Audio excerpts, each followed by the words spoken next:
título da nossa mensagem de hoje: a tempestade não dura para sempre. A tempestade não dura para sempre. Mateus capítulo 14, versos 22 ao 36, o texto vai dizer o seguinte, amém? Posso ler?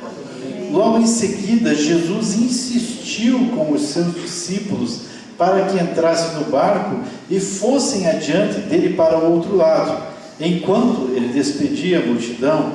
Tendo despedido a multidão, subiu sozinho ao monte para orar, e ao anoitecer ele estava sozinho. Mas o barco já estava a considerável distância da terra, fustigado pelas ondas, porque o vento soprava contra ele. Alta madrugada, Jesus dirigiu-se a eles, andando sobre o mar, e quando o viram andando sobre o mar, ficaram aterrorizados e disseram: é um fantasma, e gritaram de medo. Mas Jesus imediatamente lhes disse: coragem, sou eu, não tenham medo. Senhor, disse Pedro, se és tu, manda-me ir ao teu encontro por sobre as águas. Venha, respondeu ele. E então Pedro saiu do barco, andou sobre as águas e foi na direção de Jesus. Mas quando reparou no vento, ficou com medo e, começando a afundar, gritou: Senhor, salva-me. Imediatamente Jesus estendeu a mão e o segurou e disse: homem de pequena fé, por que você duvidou?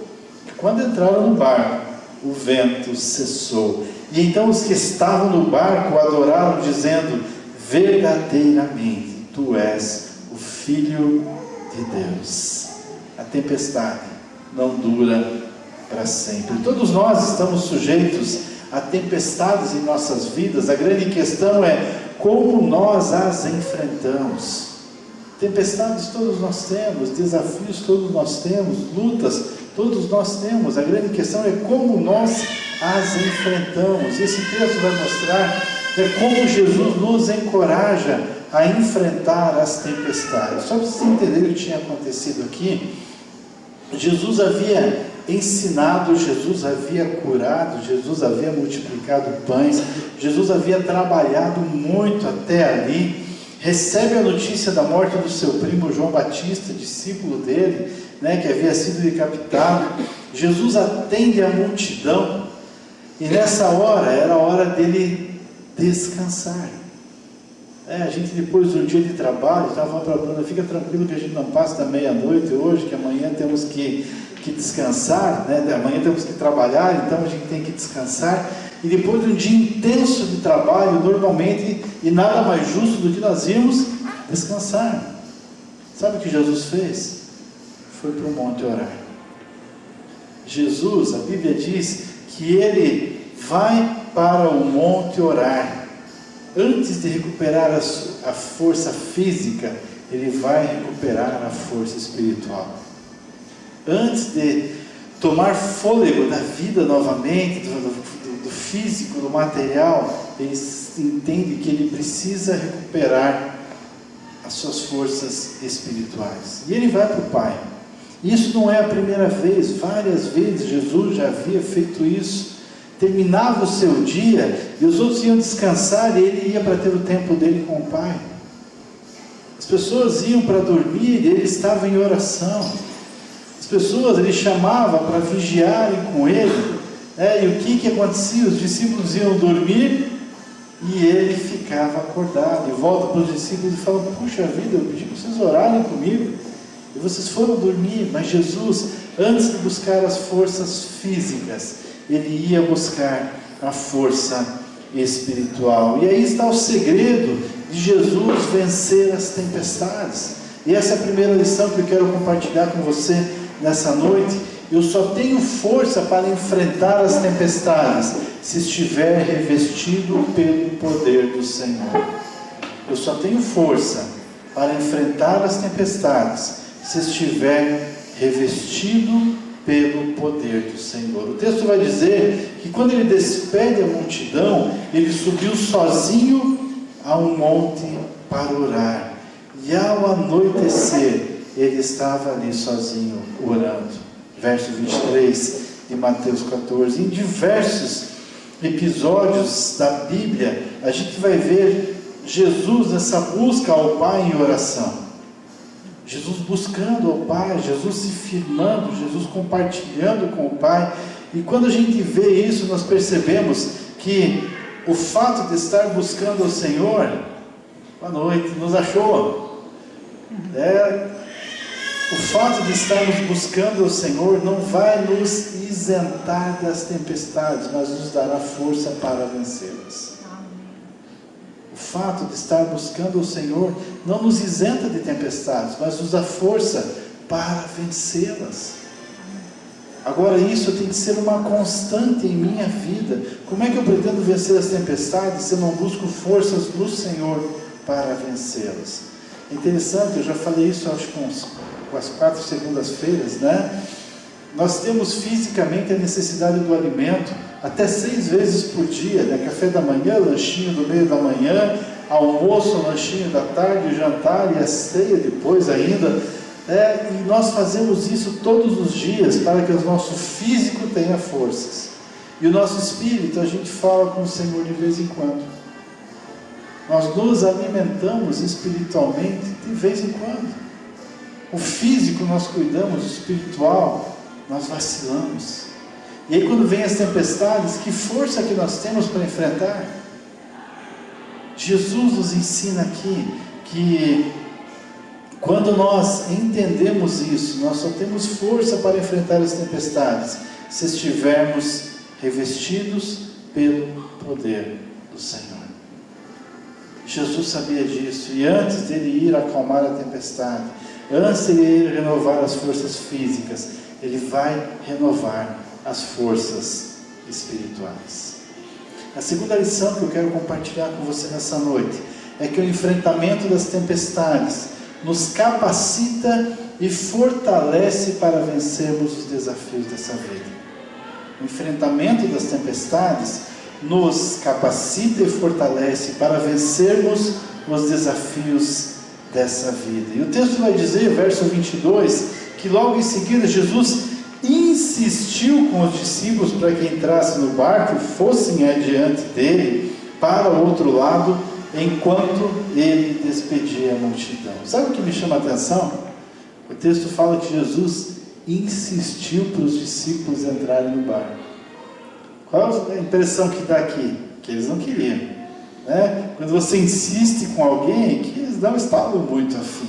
Os discípulos eram pescadores experientes, eles se criaram ali à beira do mar da Galileia, que na realidade é o grande lago, o lago de Tiberíades, né?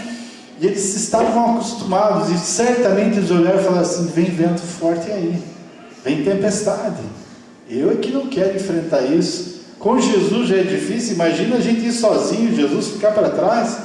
Mas a Bíblia fala que Jesus insiste para que eles entrem, porque Jesus queria fortalecer a fé dos seus discípulos.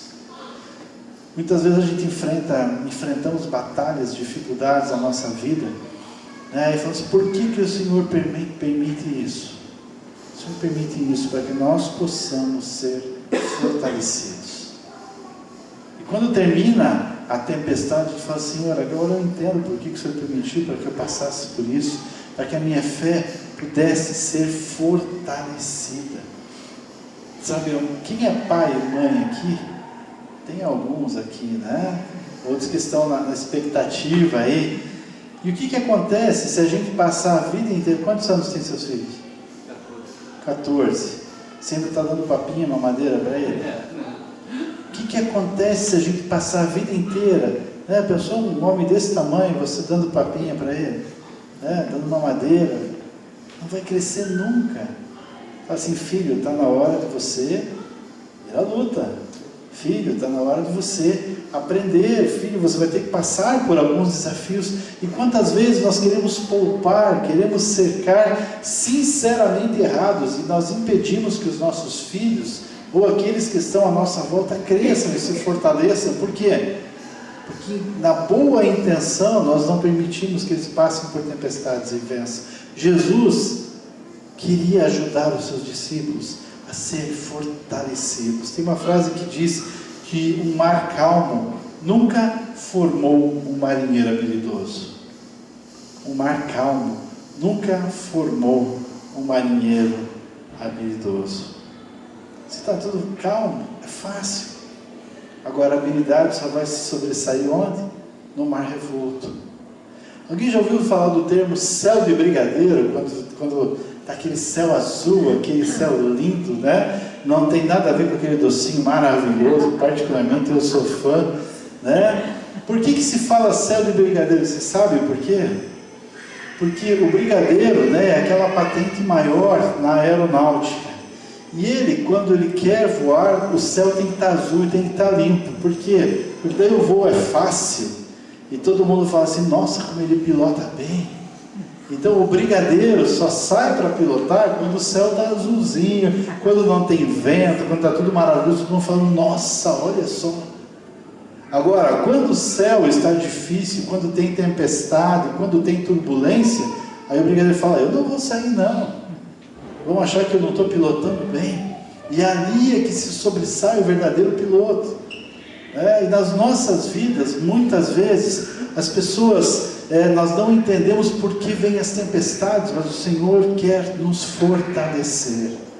O Senhor quer nos capacitar. O Senhor quer que estejamos sendo tratados, trabalhados por Ele. E caminhada com Deus não é ausência de tempestades, mas é vitórias sobre elas. Jesus nunca prometeu que nos isentaria de tempestades, mas Ele prometeu que estaria conosco todos os dias, sendo os nossos dias bons ou sendo maus. Mas o Senhor está conosco todos os dias para nos ajudar a vencermos as tempestades. Terceira lição que eu quero compartilhar com você nessa noite está lá em Mateus capítulo 14, verso 26, que vai dizer assim: quando o viram andando sobre o mar, ficaram aterrorizados e disseram, é um fantasma, e gritaram de medo. E a terceira lição que eu quero compartilhar com você nessa noite é: não enxergue fantasmas, veja Jesus. Não enxergue fantasmas, veja Jesus. Quando temos uma vida de oração, ou quando não temos essa vida e não buscamos a Deus, quando vem as dificuldades do dia a dia, nós vamos nos assustar, nós vamos nos apavorar, nós vamos olhar mais para a circunstância do que olhar para o Senhor. Eu gosto muito de uma frase de um pastor, foi meu professor na faculdade teológica, o pastor Paulo Roberto Silvado, da Igreja Batista do Bacaxeri. Ele diz assim: olha, não diga para Deus que você tem um grande problema, mas diga para o problema que você tem um grande Deus. Amém. E quando a gente vive essa comunhão com o Senhor, a gente não olha fantasmas, a gente enxerga o Senhor Jesus. Quando a gente vive essa comunhão com o Senhor, que Jesus nos ensina no começo desse texto, nós não olhamos para as circunstâncias, mas nós sabemos que maior é aquele que está conosco do que aquele que está no mundo. Eu gosto muito de uma história de Eliseu, eu creio que eu já contei para vocês aqui há algum tempo, quando o exército inimigo, ele está contando o que está acontecendo para o rei de Israel, e o exército inimigo fala assim: esse homem tem que morrer porque ele está impedindo a gente de vencer a guerra. E a Bíblia fala que veio um grande exército para cercar Eliseu, e o seu ajudante, o rapaz que estava com ele ali. E a Bíblia fala que o rapaz, quando acorda pela manhã, ele olha e vê um grande exército à sua volta ali, e ele volta, ele chama Eliseu e fala assim: a gente está cercado, tem um grande exército à nossa volta. E Eliseu fala assim: calma, maior é o número do que estão conosco do que aqueles que estão à nossa volta. Eu imagino que aquele rapaz pensou assim: não acordou ainda, né? Ele não entendeu, estamos só nós dois aqui, estamos só nós dois, tem um exército enorme para nos derrotar. Mas Eliseu faz uma oração naquele momento e fala: Senhor, abre os olhos desse rapaz. E a Bíblia fala então que os olhos espirituais daquele rapaz são abertos, e ele vê um grande exército de carros e carruagens de fogo cercando a volta deles para os proteger, e ele consegue entender que não são as circunstâncias, mas é o Senhor que estava com eles. E o Senhor dá a vitória de uma maneira maravilhosa ali. Quero encorajar você a conhecer essa história, a ler esse texto. Mas quando a gente olha para o Senhor, as circunstâncias não nos assustam. Se a gente olhar para Davi e Golias, a Bíblia fala que Davi era um jovem, um adolescente, provavelmente ali de seus 17 e 20 anos, não era de grande estatura. Golias, 2,92 metros. Ele olha e fala assim: você pode vir com armas, mas eu vou em nome do Senhor. Eu vou em nome do Deus vivo. Se ele olhasse para a circunstância, a tempestade que estava à frente dele, ele teria desistido. Mas quando a gente olha para o Senhor, nós não enxergamos fantasmas. Nós vemos o poder de Jesus para nos libertar e para nos dar a vitória. Se a gente olhar para os gigantes, certamente seremos derrotados. Mas se olharmos para o Senhor, os gigantes cairão.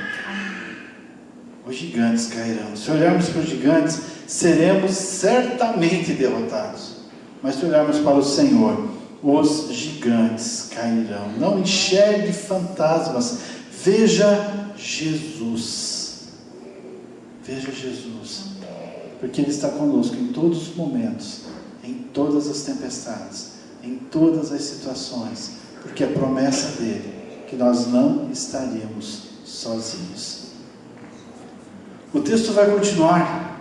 E quando Jesus se identifica, fala assim: calma, parem de ficar com medo, sou eu. O que Pedro fala? Ele fala assim: Senhor, se és tu, manda-me ir ter ao teu encontro por sobre as águas. Outra lição que eu aprendo nesse texto é que mais importante do que vencer as tempestades é estar na presença de Jesus. Mais importante do que vencer as tempestades é estar na presença de Jesus. Eu sou muito prático para as coisas, eu fico pensando, né, no lugar de Pedro, né, Hernani? Eu falo assim: Senhor, se és tu mesmo, acalma a tempestade. Se és tu mesmo, para com esse vento. Se és tu mesmo, diminui essas ondas. Se és tu mesmo, resolve o meu problema. Mas Pedro fala: se és tu mesmo, eu quero estar com o Senhor. Pedro entendeu que mais importante do que ter o problema resolvido era estar na presença de Jesus. Mais importante do que ter a solução para a sua luta momentânea, para a sua tempestade, era estar perto de Jesus. E sabe, quando a gente entende esse princípio, nós descobrimos que mesmo que haja lutas à nossa volta, mesmo que haja desafios, mesmo que venham as tempestades, se a gente está na presença de Jesus, nós podemos vencer essas lutas.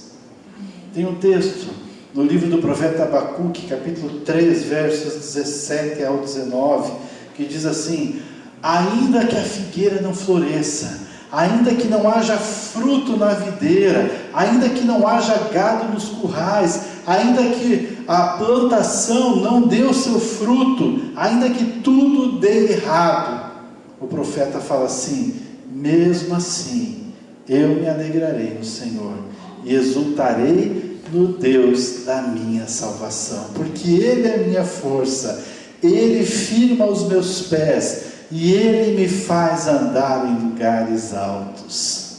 Sabe o que significa isso? Ele faz um comparativo aqui, né, daqueles animais da corça, daqueles animais quadrúpedes que ficavam nas montanhas. E era interessante porque as pessoas ficavam pensando: como é que esse animal não escorrega sobre aquela montanha, subindo ali? Como é que ele não escorrega naquelas pedras? Mas ele tinha uma estrutura de patas, ele foi formado por Deus de uma maneira que ele conseguia se firmar mesmo nos lugares onde havia deslizamento. Ele conseguia se firmar mesmo onde havia o risco de escorregar. E Abacuque fala assim: o Senhor faz os meus pés como da corça.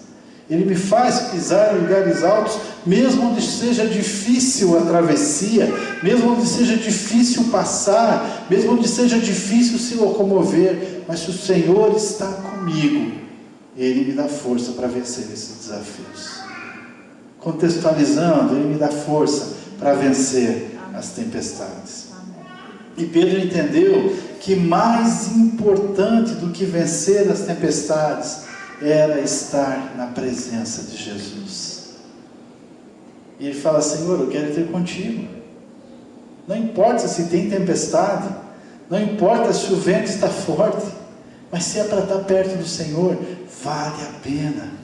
Se é para estar perto do Senhor, eu quero andar por sobre as águas. Se é para estar perto do Senhor, eu vou enfrentar toda e qualquer tempestade, porque mais importante do que vencer a tempestade é estar na presença do Senhor.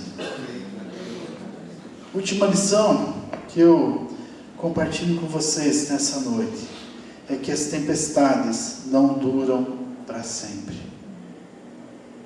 As tempestades não duram para sempre. Quando a gente olha para o texto, vai dizer que quando eles entraram no barco, o vento cessou. E os que estavam no barco o adoraram, dizendo: verdadeiramente tu és o Filho de Deus. Às vezes parece que nunca vai ter fim, né? Eu estou atendendo um rapaz, sexta-feira eu ainda atendi ele aqui no gabinete, ele falou: pastor, parece que esse negócio não acaba nunca, as lutas não param, está difícil, eu não consigo. E eu abri esse texto e li com ele e falei assim: olha, no tempo certo, o Senhor vai cessar essa tempestade. No tempo certo, o Senhor vai ajudá-lo, porque as tempestades não duram para sempre. E enquanto elas existirem, enquanto elas acontecerem nas nossas vidas, e certamente servirão para nos fortalecer, servirão para a gente estar na presença do Senhor, a gente sabe que não está sozinho, porque Ele está conosco, e no tempo certo, Ele vai dar vitória, no tempo certo, Ele vai se manifestar, e no tempo certo, Ele vai acalmar a tempestade. A palavra de Deus diz que para tudo há um propósito debaixo do céu. Para tudo há um propósito nessa terra. A gente não entende o porquê. E muitas vezes não iremos entender o porquê, mas precisamos entender o para quê, né, doutor Brandini? Qual o objetivo? O que o Senhor quer me ensinar com isso? Senhor, qual é o teu propósito? O que eu posso aprender? Como eu posso crescer? Como eu posso viver essa realidade? O Senhor sempre tem algo para nos ensinar. E no final a gente vai descobrir que a vontade dele é muito melhor que a nossa. No final a gente vai entender que o objetivo dele é muito maior do que o nosso. Quando a gente entende isso, a gente para tudo e vai falar: Senhor, eu quero viver a vontade do Senhor, seja ela qual for, porque a tua vontade é melhor que a minha, o teu plano é melhor que o meu. Eu tenho as minhas duas filhas, né? A Letícia, terça-feira que vem, ela faz 21 anos, dia 3 de setembro, já. E tem a pequenininha que 15 de outubro vai fazer 9. E a Letícia, quando tinha seus 12 anos, até hoje ela gosta muito de fotografia, e ela até pagou parte da faculdade dela, fazendo alguns trabalhos de freelancer, né? E quando ela tinha 12 para 13 anos, ela queria uma câmera profissional. Eu falei: filha, como é que a gente vai comprar uma câmera profissional? Nós morávamos, na época, a gente pastoreava em Porto Alegre, e tinha um amigo nosso que ia sempre para os Estados Unidos, e ele falou: pastor, nos Estados Unidos o pessoal usa câmera 6 meses e vende. Tem câmeras semi-novas, baratíssimas lá. Então eu posso trazer uma para a Letícia, não tem problema, eu estou indo a trabalho, não fico trazendo coisa o tempo todo, eu posso comprar lá sem problema nenhum. Ele falou: quanto custa? Na época, traduzindo dólar para real, eram R$700, baratíssimo. Aqui é nos 3 mil, lá era R$700 uma câmera semi-nova, e mesmo assim, R$700, você não tem assim: tá bom, tira do bolso aqui. A gente falou: filho, tá difícil. Ele falou: não, eu vou me esforçar. E a Letícia então começou a fazer brigadeiro. Silmara fazia, ela vendia para a equipe pastoral a R$5. Quase que o Procon apareceu lá, né? Mas ela queria, o pessoal comprava para ajudar, o pessoal fazia aquele negócio de miçanga, né? Aquelas pulseirinhas e tal, e vendia para todo mundo, e começou a juntar, né? E quando o vô ia lá visitar, né? E ela: vô, compra, meu pai comprou um monte de miçanga, não sei o que ele fez com aquilo. Resumindo, ela passou 6 meses e juntou R$670. A gente estava mesada, eu engordei um monte, tanto comer brigadeiro, que eu comprava a matéria-prima, a Silvara fazia, e eu comprava o brigadeiro depois e comia, né? Juntou R$670. A gente falou, puxa filha, falta pouco, né? E o Jorge, que estava indo para os Estados Unidos, inclusive ele é genro do pastor Adelso, aqui da livraria, agora estão em Curitiba de novo aqui conosco, né? Ele falou, pastor, estou indo essa semana para os Estados Unidos e eu vou comprar câmera então para a Letícia. Aí eu falei, isso era no domingo à noite, no culto. Quando a gente voltando no carro, a gente feliz da vida, falou, filha, ele está indo essa semana e vai dar para comprar tua câmera. Aí ela começou a chorar. Começou a chorar, mas chorar compulsivamente. Eu falei, filha, que foi? Não, mas só faltam R$30, o pai completa. E ela chorava. Eu falei, filha, o que está acontecendo? A hora que ela parou de soluçar, ela falou assim, pai, é que Deus falou que Ele quer esse dinheiro e que não é para eu comprar a câmera. E como assim, filha? Não, eu estava orando e Deus falou que Ele quer esse dinheiro. E não é para eu comprar a câmera. E pai, eu quero obedecer a Deus, mas está doendo muito, pai. E chorava mais ainda. Ela falou, mas eu quero obedecer porque eu quero fazer aquilo que é a vontade de Deus. E aí a gente parou, chegamos em casa, eu falei com a Silmara, vamos dar esse dinheiro para ela. A gente tira da reservinha ali, nossa, e vamos dar. Mas daí eu falei, mas Deus quer ensinar alguma coisa para ela, né? Quer fortalecer. E se a gente for dar, a gente vai impedir de Deus de fazer algo maravilhoso na vida dela. E aí a gente falou, tá bom, filha, vamos ver o que Deus tem. Liguei para o Jorge, e Jorge, expliquei toda a situação. O Jorge queria comprar a câmera para ela. Não, eu quero dar de presente. Aí eu falei, Jorge, a gente quer que, se Deus falou, Deus quer ensinar ela com alguma coisa. E aquilo aconteceu, então o Jorge viajou, ela ficou meio inconformada, mas entendeu que era a vontade de Deus, guardou o dinheiro no envelopinho lá e deixou. E em Porto Alegre, na grande Porto Alegre, tem um lugar chamado Ilha das Flores, provavelmente um dos lugares mais pobres do Brasil, por incrível que pareça, é na grande Porto Alegre, na beira do Rio Guaíba. É um miserável lugar, extremamente pobre. E nós começamos um projeto social lá, e fomos para lá um dia como igreja, e o Rio Guaíba tinha enchido e tinha derrubado umas casas lá. E nós fomos lá naquele dia, cortar cabelo, brincar com as crianças, foram advogados, né? Foram dentistas, médicos, atender. E nesse dia, então, a missionária que estava lá chegou e falou para nós, estávamos reunidos assim, ela falou, olha, essa família tal, né, eles perderam tudo aqui na última enchente, e eles já conseguiram levantar a casinha deles, só falta o telhado. E aí eu falei assim, quanto custa o telhado? Ela falou, é tudo de eternite, é baratinho. Ela fez o orçamento e vai custar R$670. A Letícia olhou para mim e falou assim, é isso, pai. Eu entendi, pai. A câmera não vale nada perto do telhado que esse pessoal precisa. E eu falei, filha, vamos lá. Pegamos o carro, voltamos correndo, ela veio com o envelopinho feliz da vida, e entregou na mão da missionária e falou assim, agora eles têm telhado. Ela voltou para casa feliz da vida, realizada com aquilo, e falou assim, eu entendi por que Deus fez eu guardar o dinheiro. Eu entendi por que Deus fez eu passar por isso. E eu estou realizada, porque eu pude ajudar uma família que precisava muito mais do que eu. E Deus abençoou. E ela se realizou porque ela entendeu a vontade de Deus. E ela entendeu qual era o propósito de Deus para aquela situação. E sabe, muitas vezes a gente vai passar por situações que talvez não venha essa resposta, mas se Deus permite que a gente passe, é porque Ele tem um propósito para a nossa vida. E como ela cresceu? Como ela cresceu como uma menina com 12 para 13 anos, emocionalmente e espiritualmente amadureceu, e ela entendeu o que é viver a vontade de Deus. 6 meses depois, uma família da nossa igreja foi para os Estados Unidos sem saber a história. Sem saber de nada da história, até porque a gente não fez questão, que a Bíblia fala que aquilo que a tua mão direita fizer, a esquerda não precisa saber. Então a gente não tinha que colocar na mídia, no Facebook, olha o que ela fez, porque o Senhor tinha que saber. 6 meses depois essa família vai, e ela volta e fala assim, pastor, vem jantar com a gente aqui? A gente foi. Falei assim, não sei porquê, mas a gente estava nos Estados Unidos. E Deus fala assim, compre uma câmera para a Letícia. E a gente não entende porquê. Mas a gente quer dar de presente para a Letícia essa câmera. Nova e não semi-nova. Glória a Deus. Ele disse, olhou e falou assim, esse é um Deus que cuida. Esse é um Deus que nos sustenta.